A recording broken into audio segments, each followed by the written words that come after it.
दोस्तों, हमारे देश में कई प्रकार की बंदूकें बनाई जाती है, लेकिन सभी बंदूकों की बनावट और मैकेनिज्म अलग अलग होता है। लेकिन सभी बंदूकें एक ही बेसिक सिद्धांत पर कार्य करती है।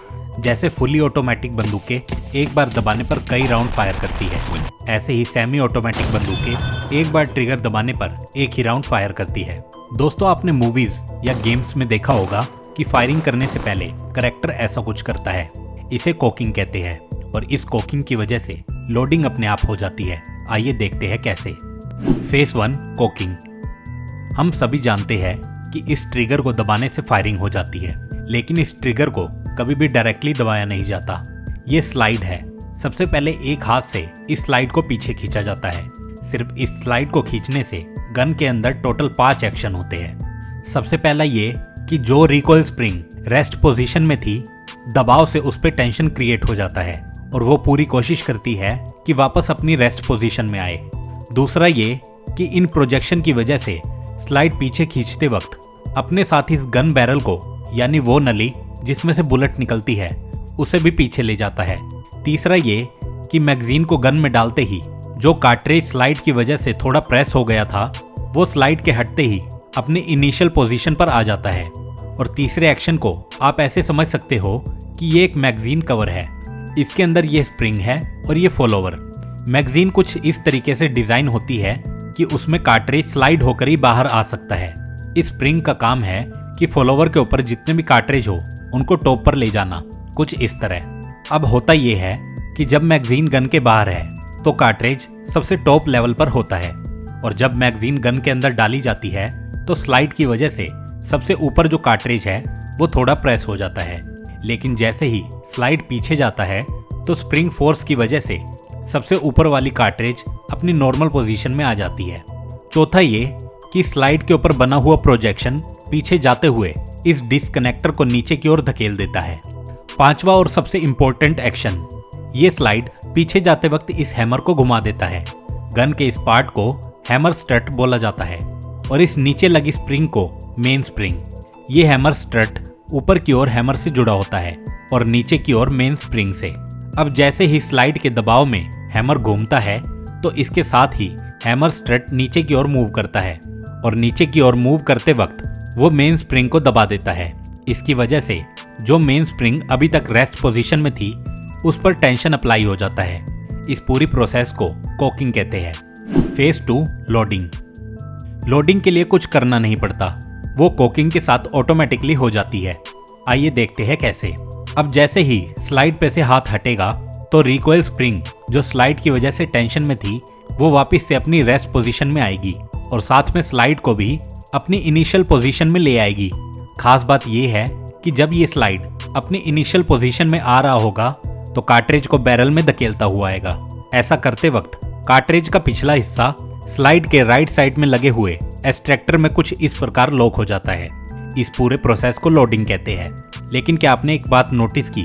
रिकॉइल स्प्रिंग की वजह से जब स्लाइड वापस आया तो मेन स्प्रिंग की वजह से हैमर भी अपनी इनिशियल पोजीशन पर वापस आना चाहिए था, लेकिन ऐसा नहीं हुआ। आइए समझते हैं क्यों। गन के इस पार्ट को सीयर कहते हैं और इस पार्ट को लीफ स्प्रिंग बोलते हैं। लीफ स्प्रिंग वही स्प्रिंग है जो गाड़ियों के सस्पेंशन में इस्तेमाल होती है, लेकिन यहाँ ये एक छोटे रूप में है। अब होता ये है कि ये लीफ स्प्रिंग हमेशा ही सीयर को इस डायरेक्शन में रखने की कोशिश करता है। अब ध्यान से समझे कि जिस टाइम स्लाइड की वजह से हैमर रोटेट हो रहा था उसी टाइम वो सीयर के साथ एंगेज भी हो रहा था। ये देखिए कैसे सीयर की वजह से हैमर रोटेट होते वक्त अटक गया और स्लाइड के वापस जाने पर भी हैमर अपनी इनिशियल पोजीशन पर वापस नहीं आ पा रहा। दोस्तों, यहाँ तक आप ये समझ चुके हो कि जब कोई कैरेक्टर गन के साथ ऐसा करता है तो गन के अंदर क्या चल रहा होता है। Phase 3 firing. अब ये गन फायरिंग करने के लिए तैयार है। जैसे ही ट्रिगर दबाया जाएगा वो इस डिस्कनेक्टर को पुश करेगा और उसी टाइम डिस्कनेक्टर सीयर को पुश करेगा, जिससे हैमर फ्री हो जाएगा और इस मेन स्प्रिंग के टेंशन के कारण इस फायरिंग पिन से जा टकराएगा। आगे बढ़ने से पहले इस बात को याद रखें कि इस पूरे हिस्से को बुलेट नहीं बोला जाता, सिर्फ इस आगे के हिस्से को ही बुलेट बोला जाता है। इस पूरे हिस्से को कार्ट्रिज बोला जाता है और ये बाहर की कवरिंग है, इसे केस या खोखा बोला जाता है और इसके अंदर ही प्रोपेलेंट भरा होता है जिसे गन पाउडर या बारूद भी कह सकते हैं। कार्ट्रिज के इस पोर्शन में बीचों बीच पीछे की तरफ ये प्राइमर कंपाउंड होता है। इसका बहुत इंपॉर्टेंट रोल है। आइए देखते हैं कैसे। अब जैसे ही ये हैमर फायरिंग पिन से टकराएगा तो फायरिंग पिन प्राइमर कंपाउंड से टकराएगी, जिसकी वजह से स्पार्क या चिंगारी पैदा होगी और इस प्रोपेलेंट में आग लग जाएगी। आग लगते ही केस में हाई प्रेशर गैस पैदा होगी जो बुलेट को करीब 1000 फीट पर सेकंड की स्पीड से आगे धकेलेगी।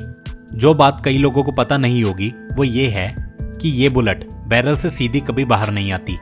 बैरल में ये ट्विस्टेड ग्रोव्स बने होते हैं, जिसकी वजह से बुलेट हमेशा स्पिन यानी घूमते हुए बाहर निकलती है। लेकिन ऐसे में बुलेट को स्पिन करवाना क्यों जरूरी है? बुलेट सीधी भी जा सकती थी।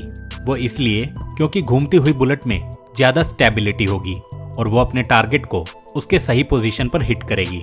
अब क्योंकि गन को भी लॉ ऑफ कंजर्वेशन मोमेंटम का पालन करना होगा, इसलिए स्लाइड वापस पीछे जाएगा क्योंकि बुलेट आगे गई है। खास बात यह है कि स्लाइड पीछे जाते वक्त इस एक्सट्रैक्टर की मदद से इस केस को भी पीछे ले जाएगा, जो फाइनली फिर इस इजेक्टर से टकरा के गन से बाहर चला जाएगा। सिर्फ इतना ही नहीं, पहला राउंड फायर करने के रिएक्शन से जब स्लाइड पीछे जाता है तो अगला राउंड फायर करने की कोकिंग और लोडिंग ऑटोमेटिकली कर लेता है। आइए देखते हैं कैसे।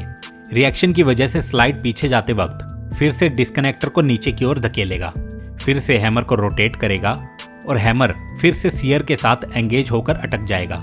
लेकिन क्या आपने एक बात नोटिस की कि ये सब इतनी ज्यादा स्पीड में हुआ कि फर्स्ट राउंड फायर करने के लिए आपने जो ट्रिगर दबाया था वो अभी भी वैसे का वैसा दबा हुआ है।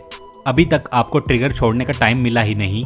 अब जैसे ही आप सेकंड राउंड फायर करने के लिए ट्रिगर को छोड़ेंगे तो लीफ स्प्रिंग के दबाव में डिस्कनेक्टर अपनी पोजीशन पर वापस आ जाएगा। अब ये गन सेकंड राउंड फायर करने के लिए तैयार है। सेकंड राउंड फायर करने के लिए आप ट्रिगर प्रेस करोगे, ट्रिगर डिस्कनेक्टर को पुश करेगा, डिस्कनेक्टर सीयर को पुश करेगा और सीयर हैमर को फ्री कर देगा और फिर हैमर फायरिंग पिन से टकराएगा। गन की खास बात यह है कि इसे सही तरीके से पकड़े बिना आप एक भी राउंड फायर नहीं कर सकते। अगर आप गन को कोक और लोड करके बिना गन को पीछे से पकड़े फायर करना चाहो तो ऐसा नहीं होगा। वो इसलिए क्योंकि गन में ग्रिप सेफ्टी लगी होती है। ये ग्रिप सेफ्टी ट्रिगर को पीछे जाने ही नहीं देगी। जब आप गन को पीछे से पकड़ोगे तभी ये ग्रिप सेफ्टी ऊपर की ओर लिफ्ट होगी और ट्रिगर डिस्कनेक्टर को पुश करके आगे के प्रोसेस को कंप्लीट कर पाएगा। दोस्तों, अगली वीडियो में हम आपको बताएंगे कि कैसे गन साइलेंसर का यूज करके फायरिंग में ना के बराबर आवाज आती है। दोस्तों, अगर आपको ये वीडियो अच्छी लगी हो तो इस वीडियो को लाइक करें और जितना हो सके अपने दोस्तों में शेयर करें और साथ ही हमारे चैनल फैक्टिव वर्ल्ड को सब्सक्राइब करें।